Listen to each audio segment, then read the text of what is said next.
হলিউডের জনপ্রিয় গায়িকা ও অভিনেত্রী জেনিফার লোপেজ সম্প্রতি লাস ভেগাসে নিজের রেসিডেন্সি কনসার্টে ব্যক্তিগত জীবনের কঠিন অধ্যায় নিয়ে খোলাখুলি কথা বলেছেন। ৫৬ বছর বয়সী এই তারকা জানিয়েছেন, ৪ বার বিবাহ বিচ্ছেদের পরও তিনি জীবনের প্রতি ইতিবাচক দৃষ্টিভঙ্গি ধরে রেখেছেন। তিনি বলেন, তৃতীয়বার বিবাহ বিচ্ছেদের পর আমি যেন বিচ্ছেদ সামলাতে অভ্যস্ত হয়ে উঠছিলাম, তবে এটি মোটেই হাসির বিষয় নয়। তৃতীয় স্বামী ছিলেন গায়ক মার্ক অ্যান্থনি। প্রায় ১ দশকের দাম্পত্য জীবনের পর ২০১১ সালে তাদের বিচ্ছেদ হয়। তখন তাদের যমজ সন্তান ম্যাক্স ও এমি মাত্র ৩ বছরের ছিলেন। লোপেজ জানান, সেই সময় তিনি মানসিকভাবে ভীষণ ভেঙে পড়েছিলেন। তার ভাষ্য, আমি প্রায় সবকিছু ছেড়ে দিতে চেয়েছিলাম। তখন আমি ২-৩ বছর বয়সী যমজ সন্তানের একা মা। কঠিন সময়ে লোপেজ সাহায্য চান স্বনির্ভরতা বিষয়ক লেখক লুসি হেড থেকে।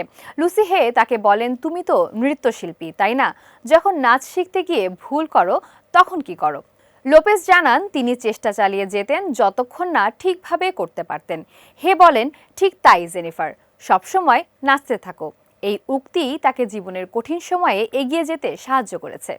পরবর্তী সময়ে লোপেজ তার পুরনো প্রেমিক বেন অ্যাফ্লেকের সঙ্গে সম্পর্ক পুনরায় শুরু করেন এবং ২০২২ সালে বিয়ে করেন। তবে ২০২৪ সালে তাদেরও বিচ্ছেদ ঘটে।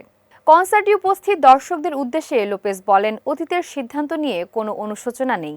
জীবনে যত সমস্যায় আসুক না কেন, থেমে যাওয়া যাবে না।